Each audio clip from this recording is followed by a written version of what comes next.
Good day, Grow Squad. Hope you're doing well. In fact, let me ask you a genuine question. How are you doing? I hope that you're doing well. I hope that you're thriving. I hope that you're moving forward with vitality, with vibrancy, with life. But if you're struggling, I'm still glad that you've tuned in today. And I know I've got something to share with you that will be of benefit to you, that will help you right where you are. So thank you again for being a part of the family. Don't you forget to hit that subscribe button, to like this episode, also to share it out, whether you're on audio or video. Thank you again for your participation. Thank you again for taking time out. You could be doing something else, but thank you for 20 to 30 minutes of your time today with a message I think that's so impactful, that's so powerful, that your life will be blessed by what I have to share with you today. Don't forget to go to GoGrowGlowBrand.com to get your free resource. The link is in the bio. Information that is there that is life-changing. Share that link with somebody else. Again, don't you hog it. I'm telling you, don't you hog it. It is more blessed to give than to receive. So give that thing out to somebody who also needs a roadmap to help them learn how to go, grow, and glow every single day. That's our goal. Today, we're going to talk about how a 1 minute speech or how 1 minute, let me say it that way, can change your life forever. Yeah, how 1 minute can change your life forever. Let's pray. God, we thank you for this moment, this minute that we have together. Thank you for your power that you've given to us.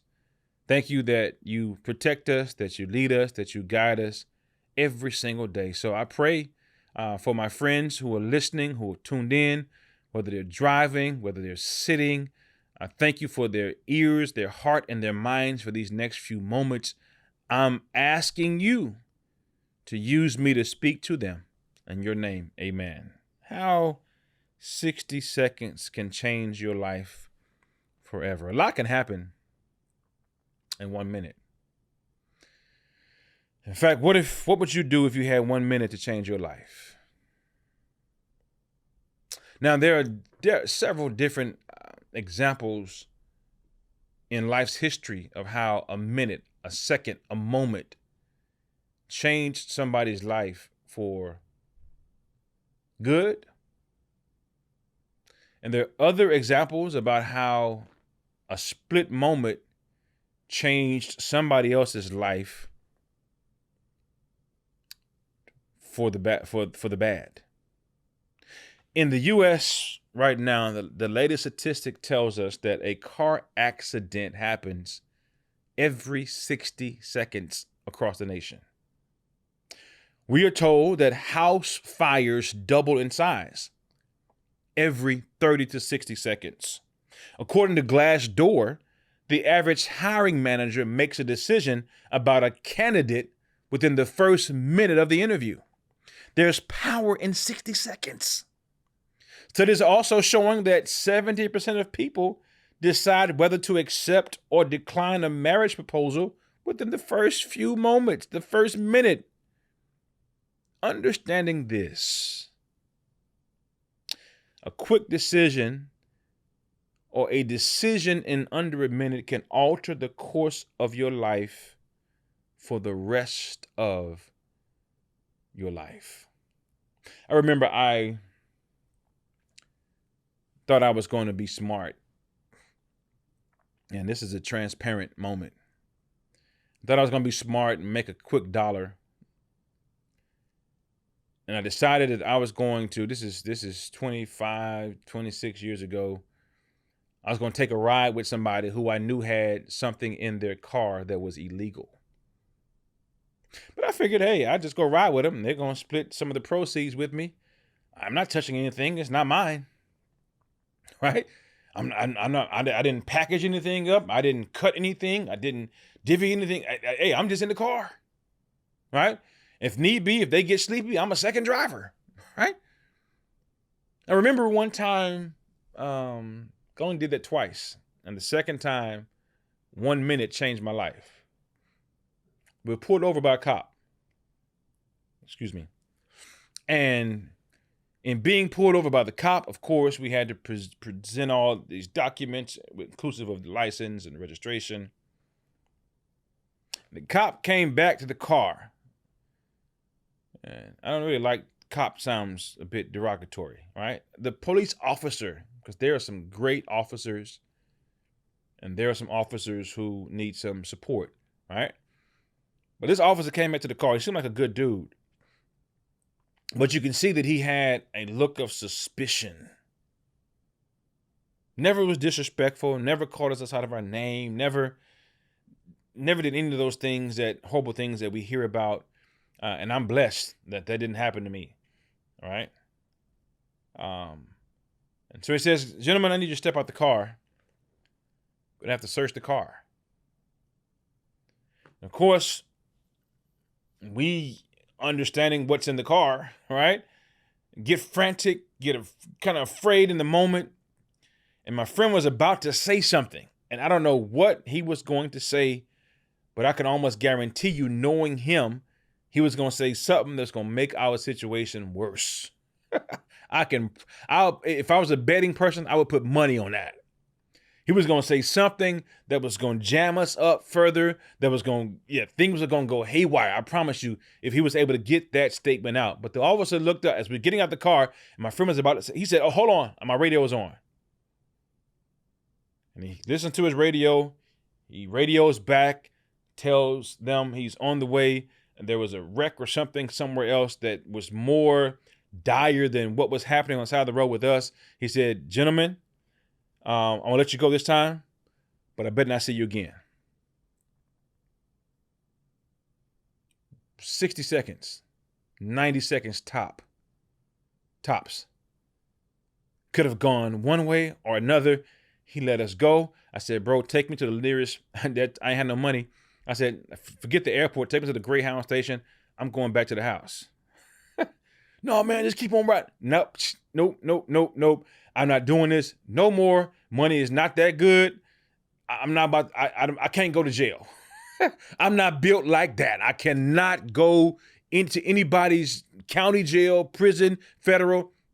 Take me to the Greyhound station. In fact, forget that. I walked to the Greyhound station. That moment changed my life. In that moment, I said to myself, you know what? This is not worth it. A minute can have implications on your life for the good or the bad, and you never, ever know what the next 60 seconds will look like.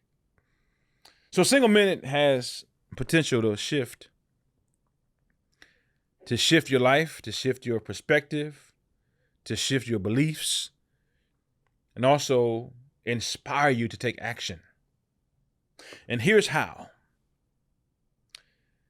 In 60 seconds, sometimes we have the opportunity to realize or to experience the power of realization. You can have an epiphany, you can have a moment of revelation. In 60 seconds, things in your life can change. And I promise you, I don't know who this episode is for, but if you're out there, thank God you've got another 60 seconds to breathe. And sometimes in the next 60 seconds, the power of realization can take over you. You can have an epiphany that can change your life. Sometimes in 60 seconds, we have emotionally charged experiences. Sometimes we witness a random act of kindness. Sometimes we are, in fact, I don't go very much to Starbucks. I mean, shout out if you do go. I don't go very much. And I very rarely have gone through the drive-thru. And I've gone through the drive-thru a couple of times, but this particular time, it never happened to me before. I get to the window, right? As I've ordered something, I don't know what it was, but I do know, check this out. I do know that there was a cheese Danish in the bag. Trust me on that. I don't know what kind of drink I had, but those cheese Danishes at Starbucks, I don't know what they put in them, but I appreciate them. So I placed I placed my order at the speaker. Then I go to the window to pick up my order. I reach into my pocket. I'm handing my card to the attendant, and they say, "Oh, somebody in front of you paid for your items." It floored me. I was like, "They don't know me. What?" I said, "Are you sure? I don't want to drive off and somebody come flag me down. Are you sure that person in that white van in front of me, they paid for me?" I said, "Yeah, they paid for you." In that moment, check this out, it didn't take long. In that moment, the van is gone. I couldn't catch up with the van. In fact, I hadn't gotten my items yet, so that's why I was at the window to get my items. I hadn't got my items yet, so I said, "You know what? The best thing I can do right now is to pass it on. What I can do right now in this moment, I'm so grateful that this person paid for my 2 items, my drink and my cheese Danish." I said, "Well, let me pay for the person behind me. How much is their order?" She says, "Oh, let me pull up." And she said something like 30. I was like, "Oh my goodness, my meal was like $9, $32. What they got?" I said, "Oh, forget it. I don't care what. Okay, here it is. Here's my card. I'm paying for the person behind me." And in that moment, I decided that random acts of kindness would be a part of my repertoire now, in my toolkit. Every now and again, I will find myself doing what was done for me at Starbucks, and that is passing the blessings on. I decided that, hey, in that moment, in that 60 seconds I was at that drive-through window, and between what happened with regards to the transaction and my attempt to pay for my meal, I said, "You know what? Wow, there's something here." Because when I got my card back, I didn't look back to see their reaction of the car behind me, I should say. I didn't slow down and say, "Let me see if they gonna give me a hand or a wave." I didn't do it for that. Hear me out. Prior to that, I had oftentimes engaged in helping people out, but I expected a thank you. I expected some kind of recognition. Oh yeah, bro. Prior to that time, I had given people all kind of support, but I wanted you to acknowledge it. In that moment, not only did I grow a bigger heart for kindness or for acts of kindness, in that split moment, I was also almost relieved. Like it almost left my body. The need now for individuals to pat me on the back and say, "Hey, your kind act was noticed by the world." Yeah, I was no longer burdened with the fact that, man, I gave this person $20. They didn't even say thank you. I forget it. Listen, I know why I did it. And I hope that my kindness will be a blessing to their life. So let me ask you, what's your motivation? What's your motives? Yeah, check yourself before you wreck yourself. What's your motive when you help and support people? Are you doing it from a selfish place? Are you doing it from a place of you need some kind of validation? Or are your intentions pure? See, because in that moment, my intentions they were shifted from being filled with selfish reasons as to why I needed to be recognized to now I'm saying, no, I'm doing this from a pure place. I know, in fact, I get uncomfortable now when people say thank you. Oh, no problem. Go ahead.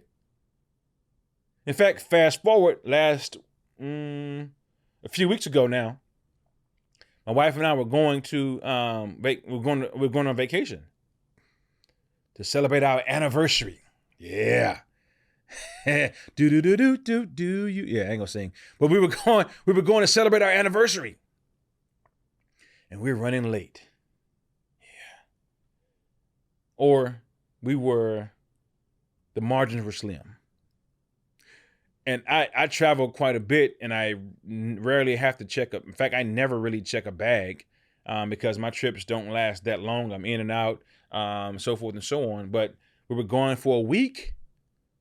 And so we brought, a personal bag and one check-in bag that included both of our larger items. So we're trucking it. We're going to the counter. We fly American. Is mainly the airline we fly. We're trucking it. And there's some gentlemen outside, but although we have a little bit of status, we don't have flagship status. Yeah, we got a little bit of status on American because we fly so much, but we don't have what they say. We ain't got big boy status.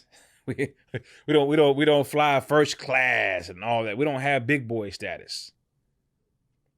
But the gentleman saw us kind of like in a pickle, and he said, "Oh man, let me where you going? Let me help you out." Now I was about to block the blessing. I was about to say, "Oh, no, we good." My wife was like, "Oh no, we not good. Can you help us?"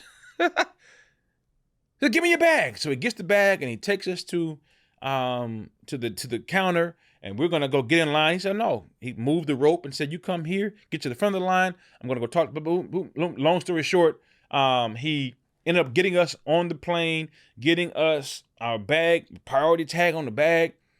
And as he's leaving, I dig in my pocket, gave him the only thing I had in my pocket, handed it to him, and he looked at me. He said, "Thank you, man." He said, "The only thing I ask you is this. Can you pass it on?" I said, "Oh, you don't want the money?" He said, No. Thank you for the tip, but can you pass the kindness on? Would you be so kind as to, if somebody else needs you like the way you needed me, can you be a beacon of hope? Can you be a beacon of light and pass on what I gave you? I said, "Man, no problem. No problem whatsoever. In fact, I will gladly, joyfully pass it on." So when you think about 60 seconds and that interaction between my wife and I and the gentleman who was supporting us with American Airlines, that exchange was about 30 seconds. To get from where we were, checked in to the counter, he was able to get it. It took about a full 90 seconds. So 30 to 90 seconds in that moment was powerful enough to get us from the outside in terms of we were going to miss our flight. Opportunity for us to get on the flight, be a blessing to somebody, and in turn, him being a blessing to us. There's power in moments. We don't take time that we have on this earth for granted. So every morning, one of the things that I do is I take 60 seconds to talk to me. Yeah.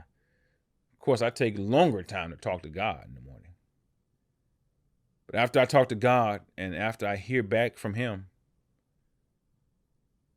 I take a moment, I look in that mirror, and I spend no less than 60 seconds talking to Eugene Hamilton. Talking to Eugene Hamilton about what he's going to do today. Talking to Eugene Hamilton about his mindset today. Talking to Eugene Hamilton about who he is going to intentionally be kind to today. Talking to Eugene Hamilton in that 60 seconds about how he's going to do some things for his family that day that he didn't do yesterday. 60 seconds can be life-changing. Because in 60 seconds, you can hear some inspiring words or have an inspiring encounter, as I just shared with you. In 60 seconds, you can learn something new. In 60 seconds, you can learn something or gain some kind of insight that will be of such benefit to your life. If you apply it, things will be totally different for you. In 60 seconds, you can confront fear and limiting beliefs. In 60 seconds, things in your life can turn from one way to another way. So my challenge and charge is when we think about the power of 60 seconds, when we think about the fact that One of the things that we do not get back on this earth is time. You don't get time back. Ever since you've been born, you've been losing time. You've been on the clock. I've been on the clock. And the longer we live, the more time we lose. But losing time is not, hear me out, is not synonymous with wasting time. Yeah, time is fleeting. But are you properly using the time that you have in front of you? Are you properly stewarding the time that you have? Are you properly managing the time that you have? Time is valuable. Time is important. And time can be for you, or time can work against you. Let me recap this way. Not gonna be long today. In fact, we just about done. I want you to challenge yourself this week and beyond to take 60 seconds every day to pour into yourself.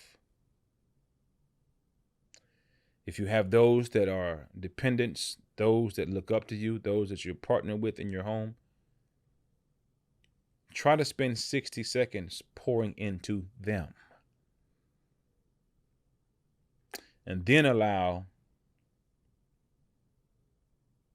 something to be poured back into you from God, from a vessel that He may use, from music that you might listen to that may be uplifting,